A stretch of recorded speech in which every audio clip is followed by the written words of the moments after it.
untuk melengkapi saksi terakhir atas laporan klien kami Agus Tiar M. Ismail bin Ismail terkait dugaan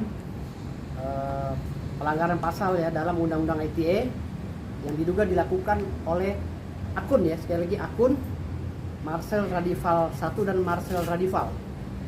Ini hari ini selesai pemeriksaannya seperti apa yang kita bicarakan kemarin.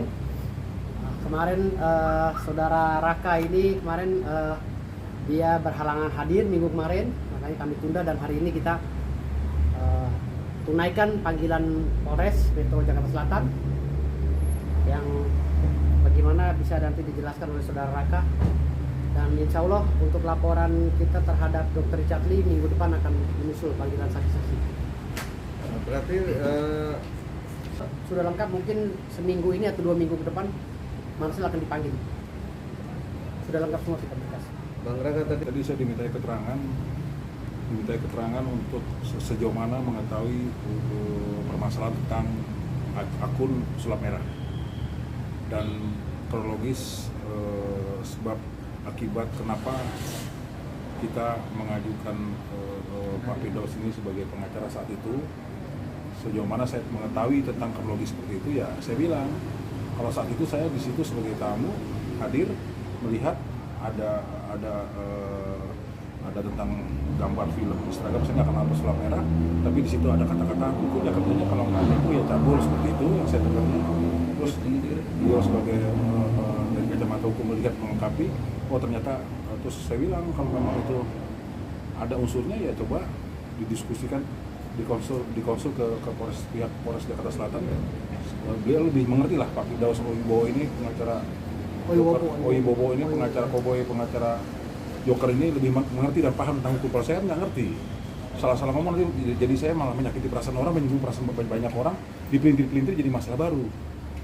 Jadi itu tadi saya dimintai untuk sebagai kelengkapan sebagai saksi, karena saksi itu dibutuhkan 2. Sejauh mana saya tahu dan menyaksikan apa sejauh mana mengetahui tentang akunnya pesulap merah tadi, hanya itu aja.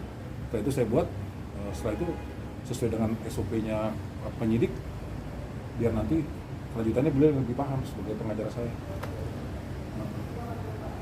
Jadi sekitar setengah jam beliau tadi diperiksa. Ada beberapa pertanyaan yang dilayangkan kepada beliau dari penyidik, ya, karena penyidik ingin mempertegas agar penyidik bisa meyakini bahwa ini bisa dilakukan proses penyelidikan lebih lanjut, mungkin juga bisa naik ke tingkat sidik.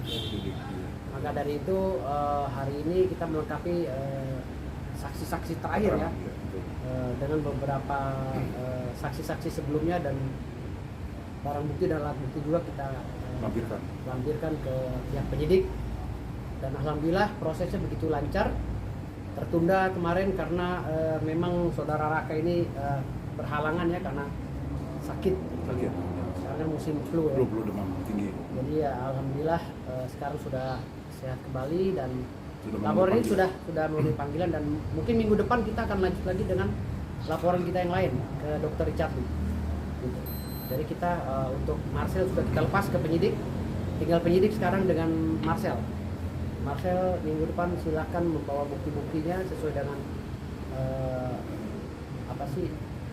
administrasi hukum pidana ya. Jadi ketika beliau mempunyai bantahan-bantahan silakan dibantah. tadi disertai barang bukti terbaru kan diminta? Ya, barang-barang bukti itu sudah kami masukkan sejak awal saksi-saksi pertama. Sudah cukup, sudah banyak. Menurut penyidik sudah banyak. Jadi Marcel juga melakukan ini kan tidak sekali, dengan tempos yang berbeda, ya, tempos yang berbeda, lokus yang berbeda. Dia mengatakan hal yang sama dan menegaskan, bahkan mungkin bisa memastikan bahwa dukun itu kalau nggak cabul ya penipu. Jadi tidak ada bahasa oknum, diduga atau oknum. Jadi karena berulang-ulang itulah makanya keyakinan saya bahwa penyidik mempunyai keyakinan juga untuk menaikkan kasus ini ke tingkat sidik, karena keyakinan itu. Oh, Nggak ada masalah. Lapor-laporan itu nggak ada masalah. Kan saya juga melaporkan mereka. Jadi saya juga rencana akan melaporkan beberapa orang yang telah melaporkan saya juga. Saya lihat tuh ada dari Madura kan. Itu juga akan saya laporkan. Jadi saya akan lapor balik juga.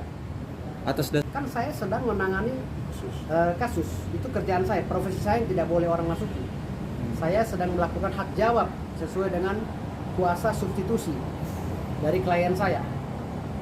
Jelas di situ terpampang, dituliskan bahwa saya mempunyai hak jawab untuk melakukan pembelaan terhadap klien saya yang sedang dibully oleh netizen, yang sedang dihakimi oleh netizen, yang sedang dihakimi oleh rombongan si Marcel ini kan gitu.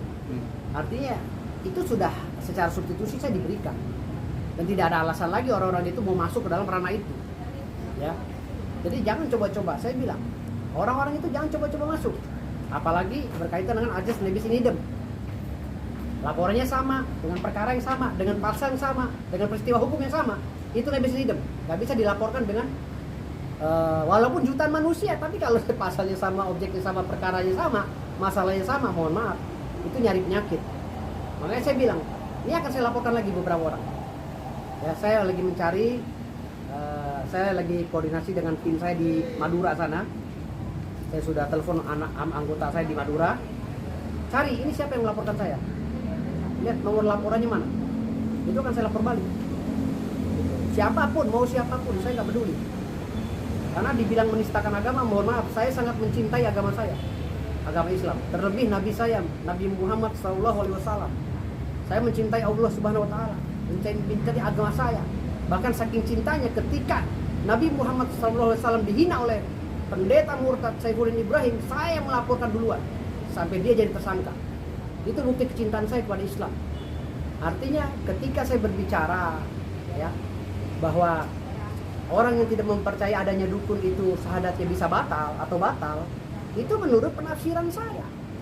Itu yang ada di ilmu pengetahuan saya terkait dengan agama Islam.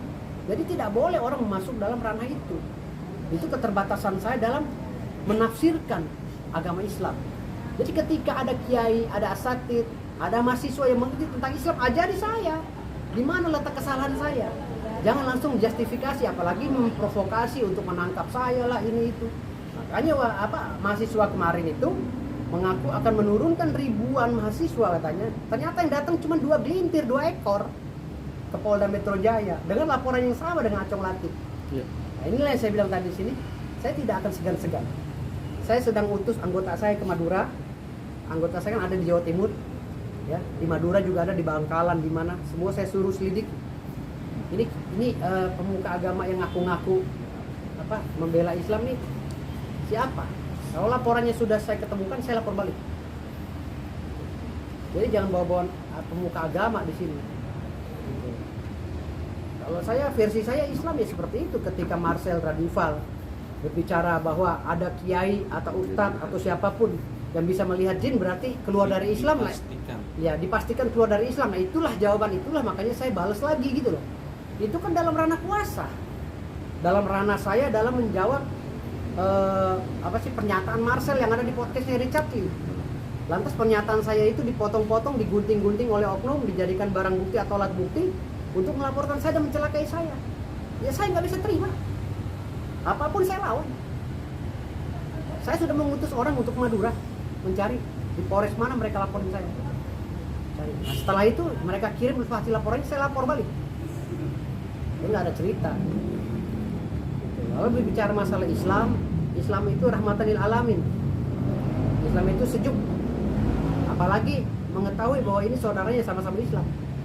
Udah gila saya ketika saya melecehkan syahadat yang saya cintai.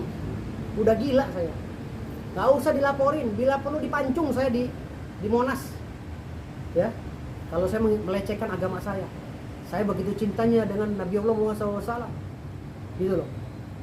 Kita nggak usah bicara masalah keturunan lah, keturunan sultan atau habaib atau apa, ya. Saya pribadi, walaupun saya mungkin ada keturunan dari sana, tapi saya pribadi mencintai Nabi Allah Muhammad SAW, mencintai Allah Subhanahu Wa Taala.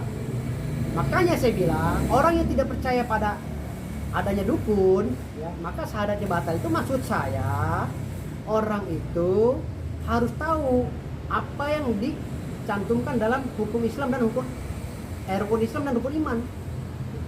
Salah satunya ya itu tadi, ada kodrat dan iradat, ada qada dan qadar, ada takdir maksudnya. Ya, orang ini ada kok, akte pendiriannya ada. Dukun ini legal di negeri ini, masa dibilang nggak percaya sama dukun gitu loh. Kalau nggak percaya dengan adanya dukun, nggak percaya sama dukun, berarti buat apa itu akte pendirian dan dikeluarkan oleh Kemenkumham? Hah? Dan kita nggak boleh tutup mata, dukun itu ada sejak dulu, jangan ingkari itu gitu loh. Maka kodrat iradat itulah yang saya bilang, kodratnya dia jadi dukun, kodratnya dia jadi kiai, kodratnya dia jadi wartawan. Jangan saling menghina profesi orang, itu maksud saya.